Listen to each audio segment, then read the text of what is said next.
안녕하십니까? 경제가 최악입니다. 앞으로 별다른 이슈가 없는 한 보험료 줄여도 얼마든지 충분한 보장이 가능하다는 사례를 계속 방송해 드리겠습니다. 그리고 보험료 줄이는 방법도 설명드리겠습니다.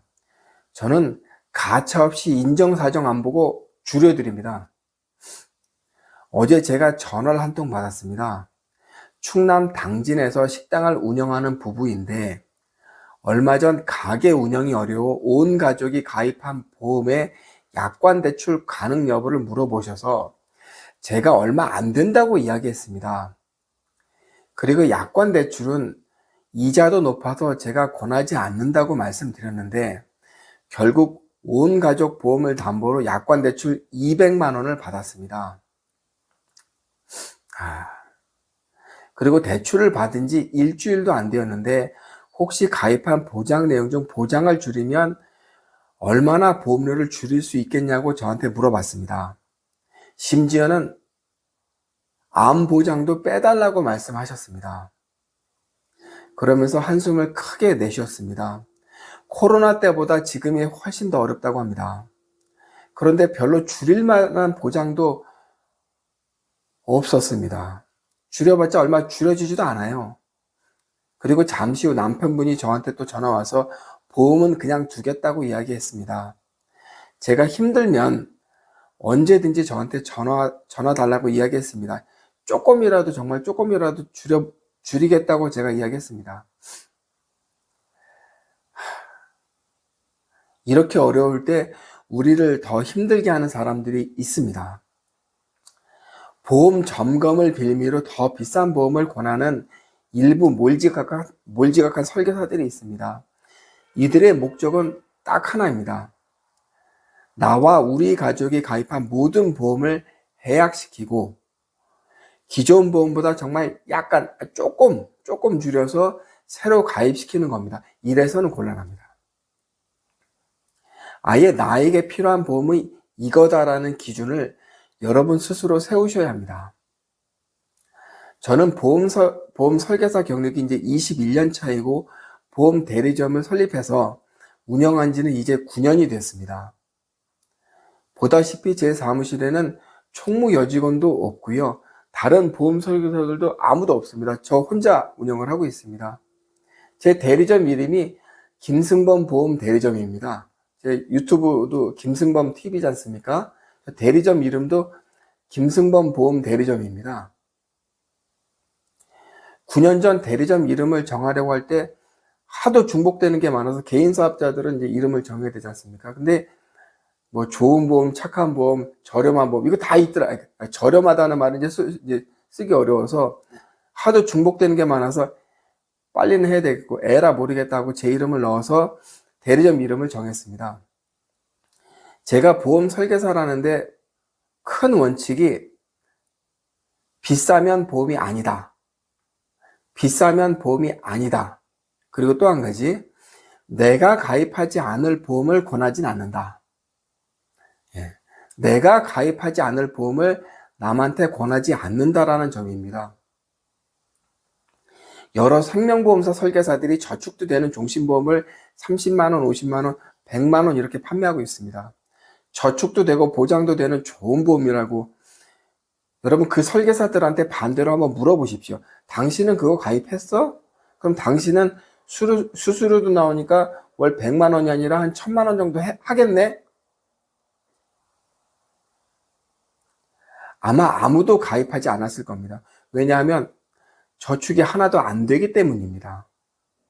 오로지 본인의 수수료 때문에 그런 거짓말을 하게 됩니다. 왜냐하면 고객이 이걸 알아채는 데는 3, 4년 이상이 걸릴 거고 그때 나 설계사 안 할 수도 있지 않습니까? 설계사들은 보험 상품을 과장해서 판매하는데 아주 용감합니다. 고객이 알아차리는데 시간이 제법 걸리거든요.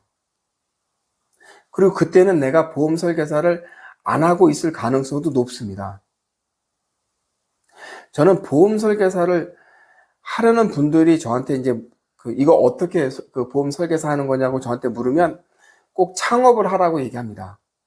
뭐 대리점에 들어간다든지 보험사 전속 설계사가 되든지 그게 아니라 당신이 개인 대리점을 창업해 보세요.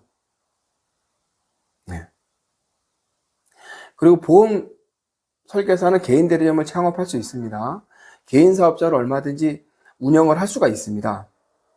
제가 운영하는 대리점은 제가 한 80살이 되어도 저는 계속 운영을 할 계획입니다.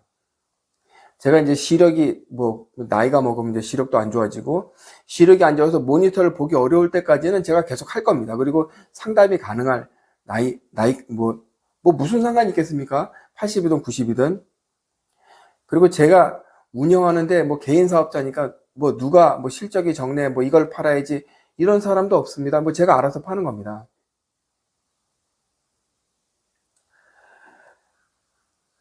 제가 바라는 거는 저는 가입자들의 경제적 어려움과 공감할 수 있는 그런 설계사가 저는 되고 싶습니다. 앞으로도 계속이요. 공감이 중요합니다. 이 보험료를 납부하시기 위해서 얼마나 힘들게 돈을 버십니까? 다 어려운 시대입니다. 네. 사설이 좀 길었습니다. 앞으로도 여러분이 스스로 이만하면 되었다. 이제 더 이상 보험 설계사의 권유에도 흔들리지 않아. 이런 기준을 세워드리는데 제가 더 노력하겠습니다. 그래서 불필요한 보험을 줄여서 저축하실 수 있도록 제가 이런 방송도 계속 만들도록 하겠습니다. 저번 시간에 월 28만 2,320원을 납부 중인 73세 여성분이 가입한 실손보험을 설명드렸습니다. 잠시 설명드리자면 2009년 2월 월 7만 원으로 실손보험 가입했다가 15년이 지난 2024년 2월 갱신을 거듭한 실손보험은 드디어 28만 2,320원을 올랐다고 제가 말씀을 드렸습니다. 이분이 2024년 3월 22일 드디어 실손 전환을 했습니다. 네. 제가 지금 이 영상 만드는 날짜 기준에서 어저께 한 겁니다. 어저께. 제가 오늘이 23일이거든요.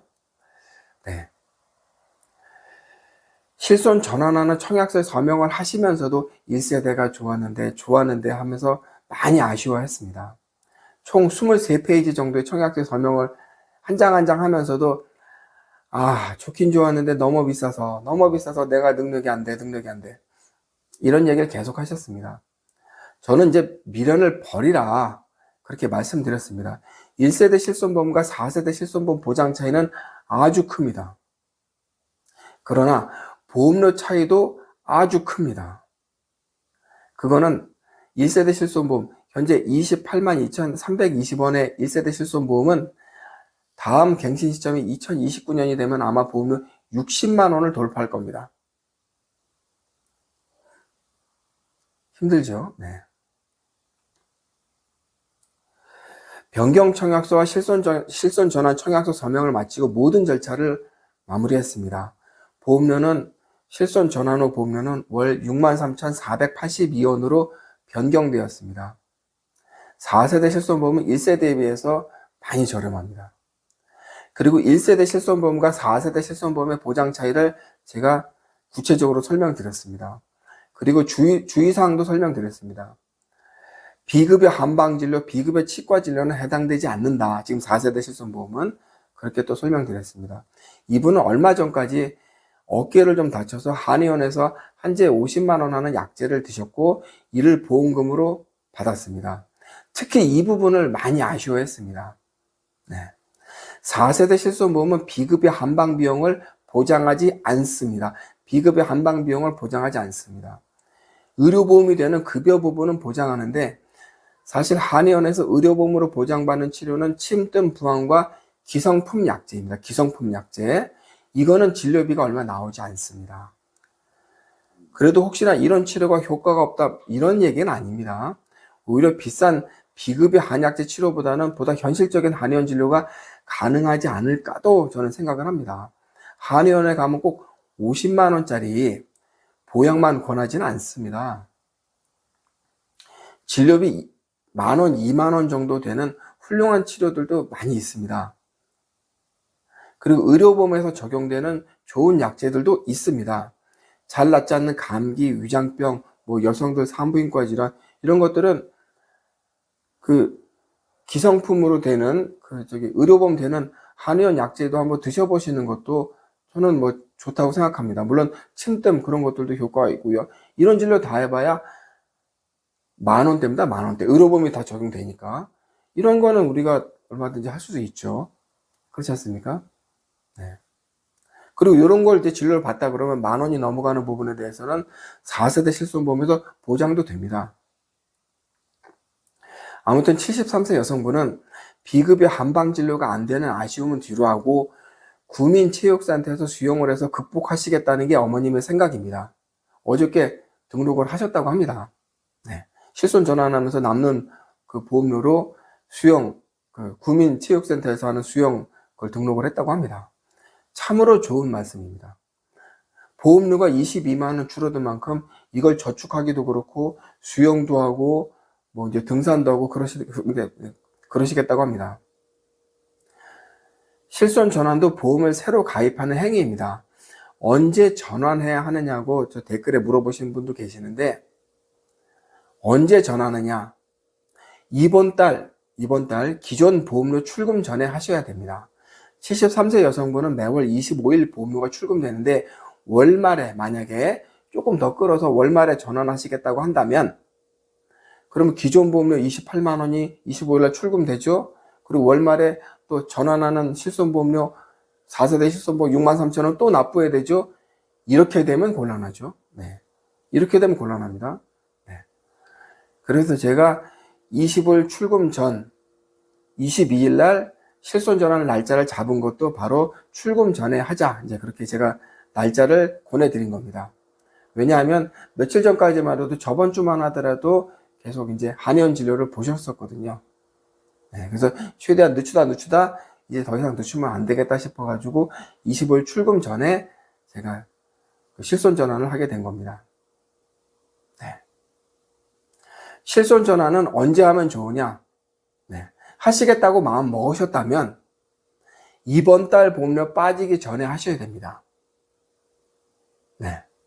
근데 연체가 되면 전환이 안 됩니다. 그래서 연체 없이 하셔야 되는 거기 때문에 중요한 건 이번 달 내 보험료 빠지기 전에 전환하시는 게 좋습니다. 네. 다음 시간에도 보험료 줄이는 사례를 계속 이런 사례를 중심으로 설명드리도록 하겠습니다. 21년차 보험설계사 김승범. 네. 오늘 이만 마치겠습니다. 운전자를 위한 꿀팁 7,000원 운전자 보험 카페. 알고 계세요? 교통사고가 나면 형사합의금, 벌금, 변호사 비용 이거 자동차 보험에서는 보장 못해요. 운전자 상해까지도 책임져 드리는 7,000원 운전자 보험 카페.